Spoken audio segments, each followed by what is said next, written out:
आदरणीय सज्जनों, मैं आप लोग को राधे राधे का अभिवादन पेश करते हूँ। आदरणीय सज्जन, आज मैं भगवान देवादिदेव महादेव का जो शिव पुराण है उसको सुनाने के लिए जा रहा हूँ। ध्यान से सुनिएगा और इसको अन्यत्र प्रचार भी कीजिएगा। आदरणीय सज्जन, भगवान देवादिदेव महादेव का श्रावण मास है। ये बहुत महत्वपूर्ण का मास है, इसलिए मैं आपको यो कथा शिव पुराण में विद्येश्वर संहिता से सुनाने जा रहा हूँ। आज तीसरा अध्याय, मुनियों को ब्रह्मा जी का उपदेश जो है वो मैं आप लोग को सुनाने के लिए जा रहा हूँ। व्यास जी बोले, सूत जी के ऐसे कहने पर उन समस्त ऋषियों ने कहा, हे महामुनि सूत जी, यदि आप हमें अद्भुत वेदांत सार, वेदांत की महिमा, महा शिव पुराण सुनाते तो बड़ी कृपा होती।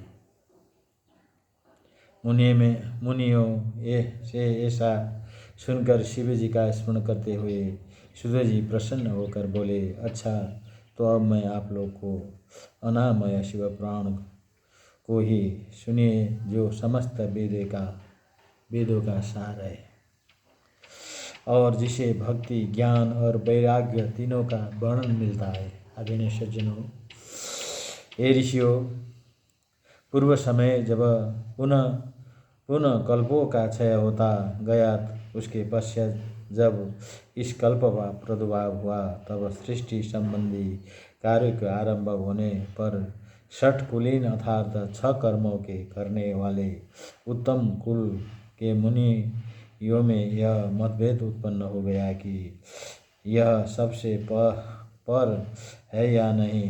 तब इसके निर्णय के लिए वो लोग ब्रह्मा जी के पास चले गए। कहाँ चले गए? तो ब्रह्मा जी के पास चले गए। ब्रह्मा जी ने क्या कहा? तो कहा है, ब्रह्मा जी ने कहा, जो सबसे पहले उत्पन्न हुआ और जिसमें मन वाणी का कोई गम नहीं है, तथा जिसे ब्रह्मा, विष्णु, रुद्र, इंद्रादि महाभूतों और इंद्रियों आदि से संयुक्त सारे जगत की उत्पत्ति होती है, वही सबसे पर और वह सर्वज्ञ जगदीश्वर महादेव जी है। आदरणीय सज्जनों, जो परम भक्ति से दिखाई पड़ते हैं, जो मन से कल्पना से भगवान देवादिदेव महादेव बहुत ज़्यादा प्रसन्न होते हैं।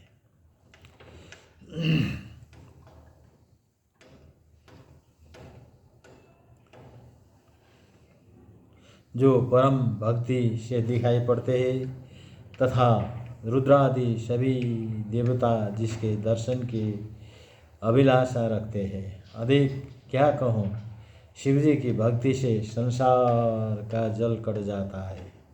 उसके प्रसाद से भक्ति से ही उसके प्रसाद की प्राप्ति होती है। जैसे बीज से अंकुर और अंकुर से बीज की उत्पत्ति होती है। अतः हे ब्राह्मणों, आप लोग महादेव जी का प्रसाद पाने के लिए 1000 वर्ष का दीर्घ यज्ञ कीजिए। आदरणीय सज्जन हो, जो कथा हो रहा है उसको ध्यान से सुनेगा, अन्यंतर प्रचार भी इसे कीजिएगा, जिससे शिवजी की कृपा हो, आपको साध्य और साधन का ज्ञान होगा। इस पर मुनि ने पूछा, मुनियों जो चल रहा है, मुनि ने फिर प्रश्नवाचक चिन्ह खड़ा हुआ। तो मुनि ने क्या पूछा था? हे सूत जी, ये साध्य और साधन क्या है? ये साध्य और साधन ये क्या है, हमें बताइए। हम बुझने के लिए आतुर हैं। ब्रह्मा जी ने कहा, साध्य शिव पद है और साधन उनकी सेवा करना है, परंतु इसके लिए साधक को सर्वथा ही निष्क्रिय होना चाहिए। जब इस प्रकार वेद विधि से भगवान शिव की आराधना होती है, तब परमेश पद ही प्राप्त होती जाती है, और जैसे ही करता है वैसे उसे वैसे फल प्राप्त होता है। आदरणीय सज्जनों, मैं आप लोग को क्या कथा करा जा रहा हूँ। जो जैसे कर्म करता है उसका फल वैसा ही होता है, इसमें कोई भी फर्क नहीं है। इस संबंध में स्वयं शिवजी ने भी कई निर्देशन दिए। कानों से सुनना, वचन से कहना, जो कान है ना उसने सुनना, वचन से कहना, मन से मनन करना भी एक महान साधन है। जो मन से मनन करना भी उठलो ये बहुत एक महान साधन है, क्योंकि वो महेश्वर सर्वदा ही सुनने की कीर्तन करे और मन करने का योग्य है। अतः साध्य तक पहुँचाना हो तो साधन में डट जाना ही आवश्यक है। प्रत्यक्ष का ये विश्वास है। अतएव बुद्धिमान को चाहिए कि पहले गुरु को मुख से श्रवण करना, कीर्तन और मन द्वारा शिव जी को योग प्राप्त होए। संभव है कि साधन में पहले कुछ क्लेश प्रतीत, परंतु पीछे आनंद मंगल के प्राप्त होता है।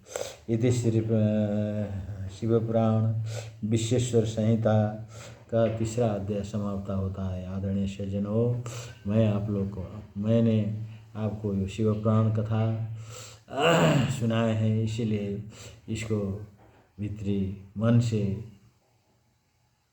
मनन कीजिएगा, इसके ज़्यादा आपको लाभ मिलेगा और